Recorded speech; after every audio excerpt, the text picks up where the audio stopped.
टाकड़ीचं होतं तर ब्लास्ट आहे एकलो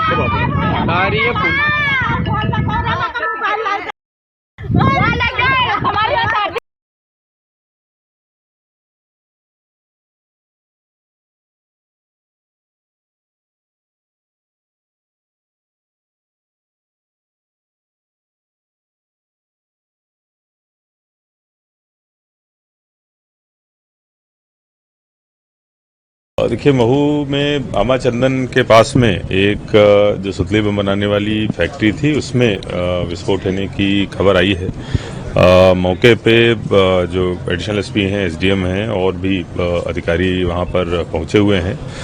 वहां पर 3 लोगों के घायल होने की सूचना प्राप्त हुई थी और तीनों घायलों को यहीं पर जहां पर हम लोग खड़े हैं चौथराम अस्पताल में एडमिट करा दिया गया है और तत्काल ही चौथराम की बर्न यूनिट में उनका इलाज चालू हो गया है। मौके पर जो स्थिति देखी जा रही है कि वहाँ पर छोटे छोटे कमरे बने हुए हैं और वो काफ़ी दूर है, जंगल में एरिया है, आसपास कोई भी रहवासी इलाका नहीं है और जो कमरे हैं उनके बीच में दूरी भी पर्याप्त है। उन्हीं में से किसी एक जगह पर 8 जो कमरे हैं उनमें से एक जगह पर आग लगी है जिसमें 3 लोग झुलसे हैं।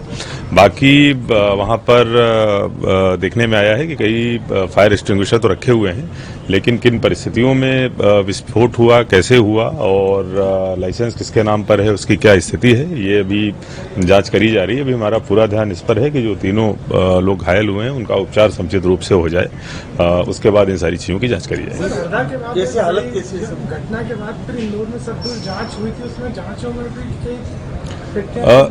देखिए, बहुत सारी फैक्ट्रियां हमारे द्वारा सील करी गई हैं और जिन फैक्ट्रियों में ओके रिपोर्ट पाई गई थी उन्हीं को चलने दिया गया है। इसके सारे जो जांच रिपोर्ट है, कागज हैं, वो सब निकाले जा रहे हैं। अभी हमारा फोकस इस पे है कि जो घायल हैं उनका समुचित उपचार हो जाए। किसके नाम पर फैक्ट्री थी, कौन था इसका संचालन? देखिए, अभी जो प्राथमिक रूप से एक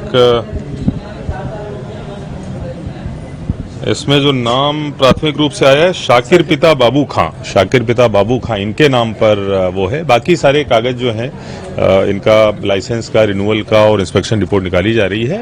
अभी घायलों के ऊपर हम लोग फोकस कर रहे हैं, बहुत जल्दी ही बाकी भी इंफॉर्मेशन आपको दी जाएगी। देखिए, अभी जो डॉक्टर्स से पता चला है कि चूंकि बहुत इनिशियल उनको वो किया गया, इसीलिए अभी नहीं बताया जा सकता है। ट्रीटमेंट चालू हो गया है, बहुत जल्दी ही उनका क्या स्थिति है ये हम लोगों को पता चलेगा, लेकिन इलाज सभी का चालू होगा। ये घटना की जांच कराई जाएगी कोई? अभी हमारा पूरा फोकस इस पे है कि तीनों जो हमारे घायल हैं उनका उपचार समुचित रूप से हो जाए। बाकी किन परिस्थितियों में हुई, कैसे हुई और क्या वहां पर स्थितियां थी, उनकी निश्चित रूप से जांच जिले में अन्य पटाखा फैक्ट्रियां जो भी हैं, अब क्या स्थिति रहेगी सर? देखिए, बाकी जगहों की हम लोगों ने बहुत सघन जांच कराई है और सभी जहां जहां पर भी हमको अनियमितताएं मिली थी वो सारी फैक्ट्रियां सील और कई सारी अभी भी वो चल रही हैं, सील चल रही हैं।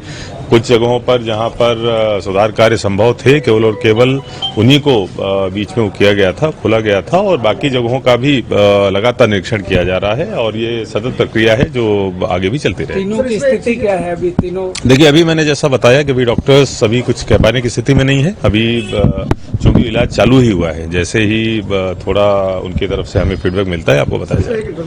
कितने लोग काम कर रहे थे, क्या बाल श्रमिक भी थे, कुछ तरह से जो भी जानकारी है? देखिए, अभी जो प्राथमिक सूचना हमारे पास में है कि दूर दूर में एक जंगल में फैक्ट्री थी और काफी दूरी पर 8 स्ट्रक्चर्स बने हुए थे, उन्हीं में से एक स्ट्रक्चर में ये हुआ है। टोटल वहां पर जो शुरुआती आंकड़ा बता रहे हैं कि 12-13 के आसपास लोग काम कर रहे थे और जिस कमरे में ये हुआ है, विस्फोट हुआ है, वहां पर 3 लोग काम कर रहे थे, जो तीनों लोग घायल हुए हैं और यहाँ पर चौथराम में एडमिट कराए गए हैं।